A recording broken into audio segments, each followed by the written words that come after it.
Hello, I'm Peter Bergman. This is my official YouTube channel. I'll be updating you with the latest news, so please subscribe to my channel. Welcome back to our channel on this beautiful Monday. We are diving straight into the absolute madness that Genoa City is serving up today. So buckle up and let's get into it. Okay, I literally cannot believe this. Can we please process this mess together? Unbelievable, guys. What's going on here? Might delete this later. But I seriously can't stay silent about this anymore because this grueling decade-long journey has finally pushed me over the edge.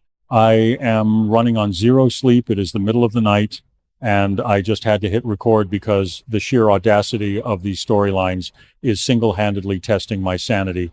Please tell me I'm not the only one losing my mind over this. Basically, we have legends carrying this entire narrative on their shoulders, while others are just dragging us through the absolute mud. And honestly, I am here to call every single one of them out. Listen, the vibe is redlining. The stakes are astronomical, and I am zero filter right now as we tear into these Monday spoilers.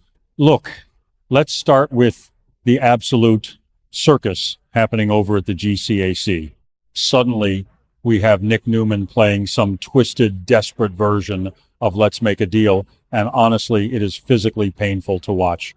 Nick is practically begging, vowing to convince Christine Blair Romalotti to drop all her criminal charges against Phyllis Summers. And not only that, he is also promising to make the great Victor Newman, yes, the Times ruthless Victor Newman, drop his aggressive takeover of Summers Corporation.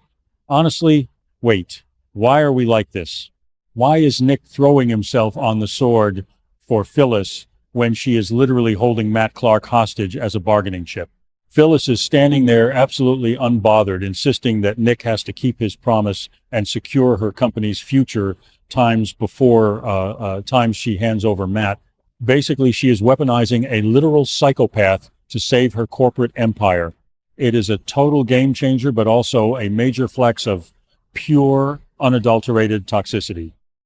Nick is so desperate, he immediately calls Christine to schedule a meeting ASAP, and you can just feel the chaotic energy radiating off him. Listen, when Christine finally talks privately with Nick, the tension is absolutely suffocating. Christine is low-key obsessed with justice, so obviously she is completely baffled. She is looking at Nick like he has grown a second head, expressing total confusion about why on earth he suddenly wants to erase the charges against Phyllis. And suddenly, boom, the light bulb goes off. Christine, being the absolute legend she is, puts the puzzle pieces together in real time. She realizes that Phyllis actually has Matt Clark stashed away somewhere and is using this deeply dangerous man as leverage to blackmail Nick into doing her dirty work. The sheer psychological warfare here is off the charts.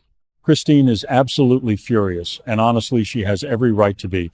Phyllis is playing God with a ticking time bomb, and the collateral damage is going to be catastrophic. Meanwhile, while Christine is literally vibrating with rage, Phyllis is secretly creeping around Crimson Lights looking for Matt.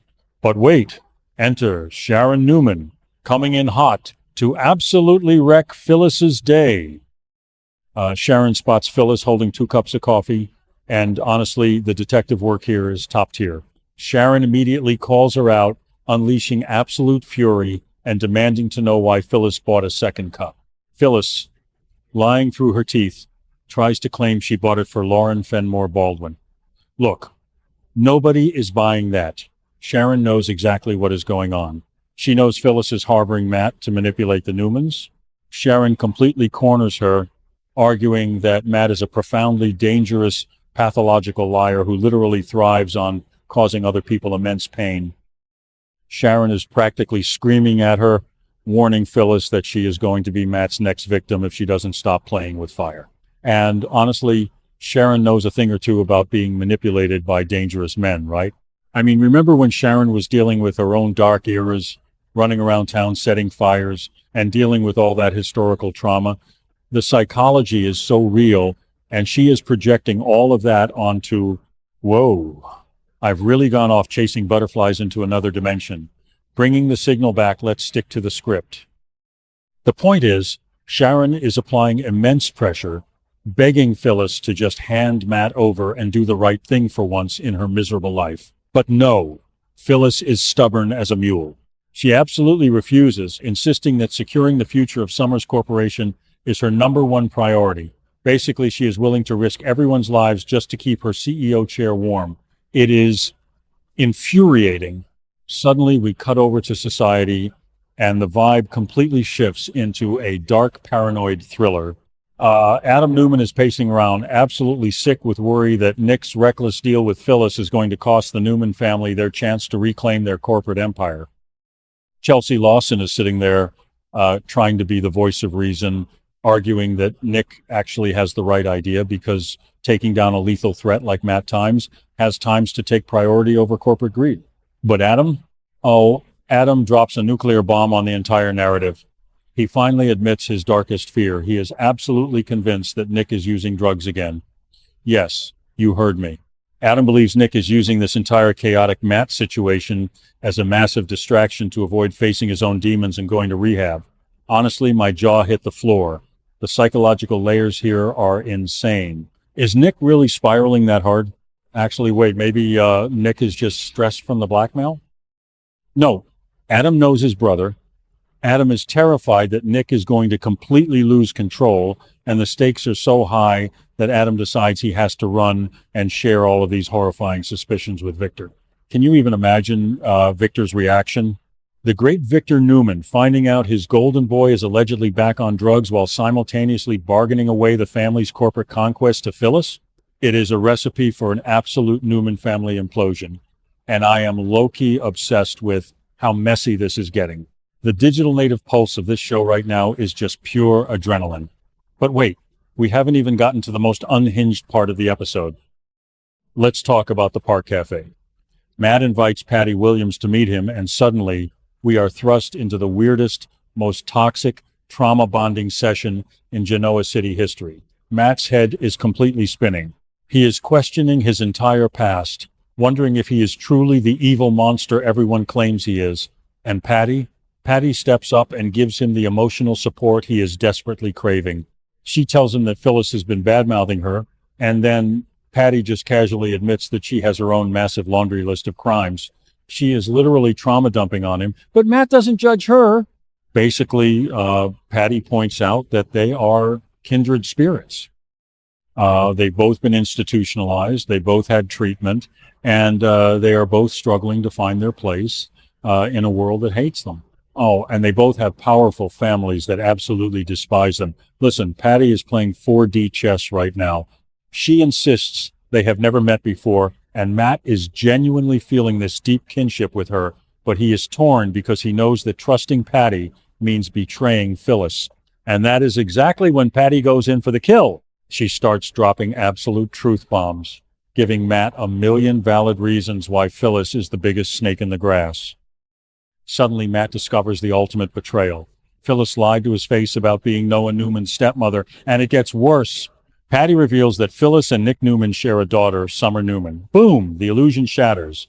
Matt realizes that Phyllis has been hiding her deep, intimate ties to the Newman family this entire time. Patty hammers the final nail into the coffin, asserting that Phyllis is deliberately hiding information about Matt's historical conflict with the Newmans just so she can control him like a puppet. Matt is reeling. He desperately doesn't want to believe it, but the evidence is undeniable. Patty is absolutely relentless, insisting that Phyllis is playing him and leading him straight into a trap. Look, the psychological fallout here is staggering. Patty pushes Matt to stay with her, forcing him into the ultimate corner. Now, Matt has to decide, does he stick with the devil he knows in Phyllis, who is clearly using him as corporate bait, or does he trust Patty, the chaotic wild card who just exposed his entire reality? Basically, we are standing on the precipice of a complete narrative collapse, and I am vibrating at a frequency that can shatter glass. Everything is connected and everyone is lying. Phyllis is lying to Matt, Nick is lying to himself, Adam is snitching to Victor, and Sharon is just out here trying to save everyone from a psychopath while holding a cup of Crimson Light's coffee. Will Christine actually drop the charges? Will Victor actually let go of Summers Corp just because Nick asked him to? Honestly, knowing Victor, he is probably going to laugh in Nick's face and buy the company twice just to prove a point. And what is Matt going to do now that Patty has completely red-pilled him about his own life?